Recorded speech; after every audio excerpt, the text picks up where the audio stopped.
Hello students, हमारा आज का टॉपिक है population and economic development theory demography transition.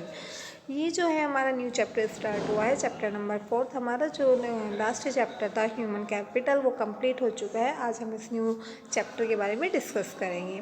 इसमें है कि जनसंख्या और आर्थिक विकास के सिद्धांत, जनसांख्यिकीय संक्रमण। हम पढ़ते हैं कि जनसांख्यिकीय संक्रमण क्या होता है।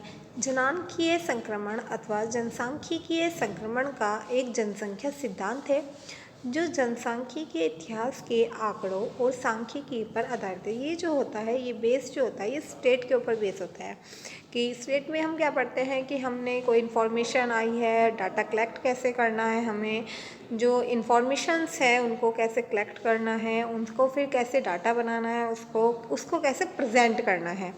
तो ये सारी चीज़ें जो होती है, ऐसे ही पॉपुलेशन होती है, उसका डाटा लिया जाता है कि कोई फैमिली है उसमें कितने लोग हैं, वहाँ पे कितने कमा रहे हैं, कितने उसका जो मेन है वो कौन है वहाँ पे। ये सारी चीज़ें आंकड़ों और सांख्यिकी के आधार पर ही इसको प्रतिपादित किया गया है। इस सिद्धांत को जो प्रतिपादक दिया गया है, ये क्वेश्चंस कई बार पूछा जा सकता है आपके यहाँ पे ऑब्जेक्टिव क्वेश्चन में। W.M. थॉम्सन ने इसको 1929 में और फ्रैंक डब्ल्यू नॉयस्टी ने 1945 में इसको प्रेजेंट किया है। इन्होंने यूरोप में, ऑस्ट्रेलिया में, अमेरिका में प्रजनन और मृत्यु दर की प्रवृत्ति के अनुभवों के आधार पर सिद्धांत दिया है कि वहाँ पे कितने लोग मर रहे हैं, कितने जी रहे हैं, उन सब के आधार पर ही ये सिद्धांत दिया गया है, जिसको हम क्या कहते हैं, जनगणना के सिद्धांत के नाम से भी हम इसको जानते हैं। जनसांख्यिकी संक्रमण सिद्धांत के अनुसार आर्थिक विकास के कारण मृत्यु दर में कमी आ जाती है। हम देखते हैं कि जब हमारा क्या होता है, कहीं पे इकोनॉमी डेवलप्ड होनी स्टार्ट हो जाती है, तो जैसे जैसे हमारी इकोनॉमी डेवलप्ड होगी वहाँ पे क्या होगा, मेडिकल फैसिलिटीज़ अच्छी हो जाएंगी, एजुकेशन लेवल अच्छा हो जाएगा।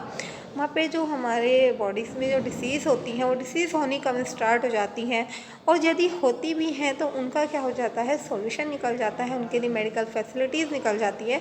वहाँ पे उनको क्या होने लगता है, आराम मिलने लगता है, अच्छा ट्रीटमेंट मिलता है, उनके लिए कैंप लगाए जाते हैं। जो वहाँ के पुअर या लोकेलिटी, जो इंटीरियर एरिया के जो लोग हैं, उनके लिए भी वहाँ पे क्या होता है, अच्छी फैसिलिटीज़ दी जाती है।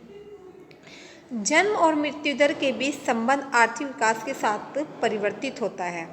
ठीक है, देखो क्या हो गया, अब पहले क्या था, हमारे यहाँ पे जो रेशो था जन्म दर का वो बहुत ज़्यादा बढ़ रहा था।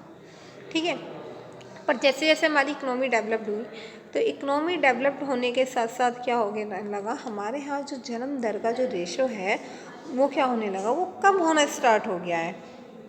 ठीक है, पहले लोग बहुत सारे बच्चे हो जाते थे, आजकल क्या है, वही है कि कहा भी गया है कि जनसंख्या कानून लाया जाए कि किसी भी पेरेंट्स हैं जो वो क्या कर सकें, 2 ही बच्चों के लिए परमिशन मिले गवर्नमेंट के द्वारा, उससे ज़्यादा हो तो उनसे राशन की सुविधाएं हैं या अदर उन्हें स्कॉलरशिप्स बच्चों को जो उनकी मिलती है, उन्हें मेडिकल फैसिलिटीज़ जो फ्री में मिलती हैं, वो सब उनके लिए बंद कर दी जाए।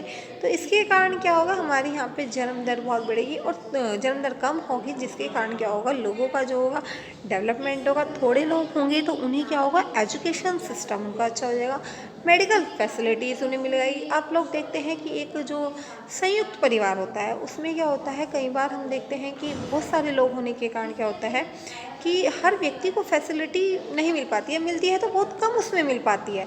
तो ऐसे ही गवर्नमेंट के सामने भी ये प्रॉब्लम्स आई कि जब उन्होंने देखा कि बहुत सारी जनसंख्या हो जाएगी, तो गवर्नमेंट जो फैसिलिटी प्रोवाइड करा रही है वो फैसिलिटी सही ढंग से प्रोवाइड नहीं करा पाएगी। क्यों? क्योंकि उसके सामने बहुत सारी प्रॉब्लम्स आएगी, इतनी सारी सुविधाएं वो ज़्यादा लोगों को कैसे दे पाएगी। तो ये सारी चीज़ें क्या हुई, हमारे सामने आई। इसके कारण क्या हुआ, जन्म और मृत्यु दर के बीच संबंध आर्थिक विकास के साथ प्रयोग। अब देखो, जो लोग मरते थे कई बार, उनके लिए भी क्या होता था, कोई फैसिलिटीज़ नहीं होती थी, कोई पता ही नहीं है कि कोई मर गया। तो ये सारी चीज़ें फ्यूनरल की जो आ गई है, ये सारी चीज़ों में भी बहुत ज़्यादा सुधार हुआ है, लोगों का आर्थिक डेवलपमेंट हुआ है। और किसी देश की जनसंख्या वृद्धि के अनेक सोपानों से भी गुजरना पड़ता है। अनेक सोपान होते हैं जो जनसंख्या वृद्धि होती है, उसके अलग अलग। इसमें 2 क्वेश्चन तो यही बनते हैं। एक तो सबसे बड़ा कि इसके जो प्रतिपादक हैं वो W.M. थॉम्सन है, कब किया है ना, 1929 में। एक है फ्रैंक डब्ल्यू नॉयस्टी, जिन्होंने 1945 में किया है।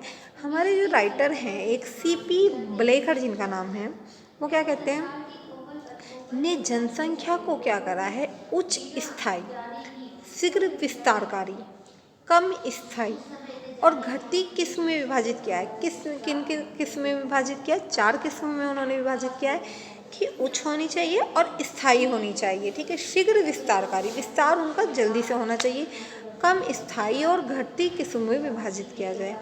मैक्स ने जनसांख्यिकी बदलावों की 4 स्थितियों को पहचान की है।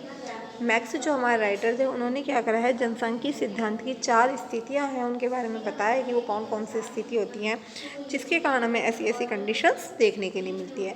जनसांख्यिकी बदलाव के सिद्धांत के अनुसार आर्थिक विकास के दौरान जनसांख्यिकी के इन्हीं सोपानों से होकर गुजरना पड़ता है।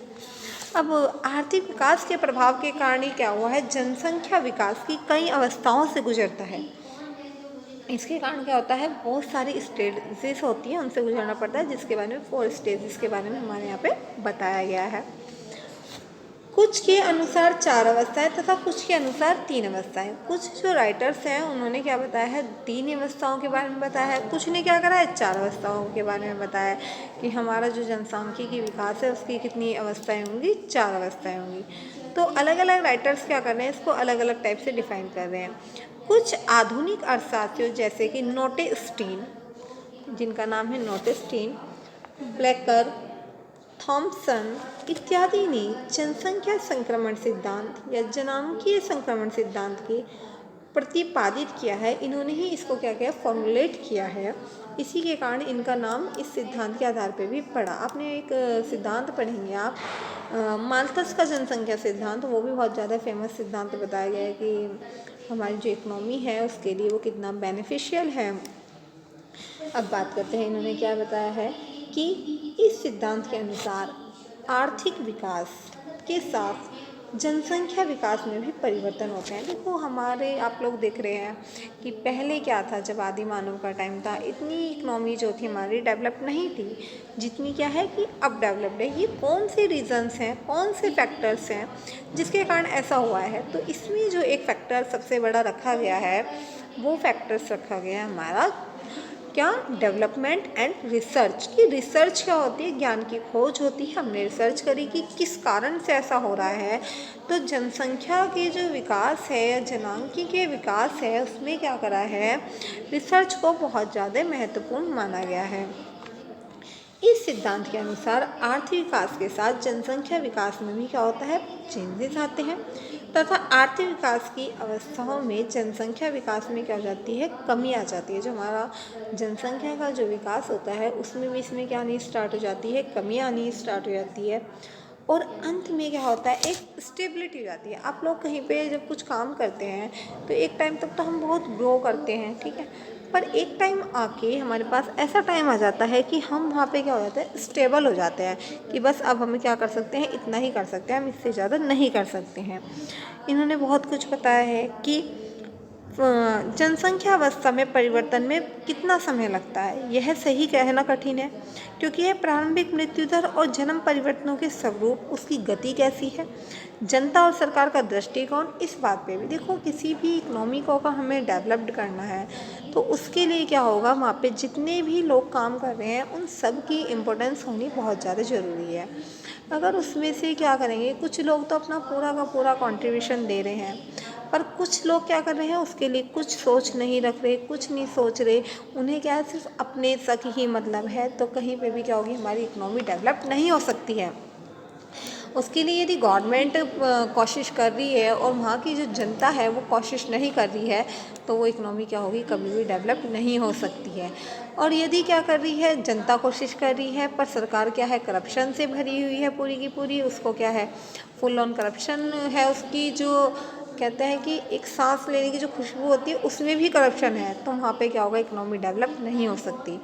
तो यदि हमें इकोनॉमी को डेवलप करना है तो उसके लिए सबसे ज़्यादा ज़रूरी क्या है, हमें रिसर्च करनी पड़ेगी, वो कौन से फैक्टर्स हैं जो इसको इफ़ेक्ट डाल रहे हैं उसके ऊपर, उन फैक्टर्स के लिए एनालाइज करना पड़ेगा। एनालाइज करने के बाद उनके लिए हमें कोई ना कोई सॉल्यूशन निकालना पड़ेगा।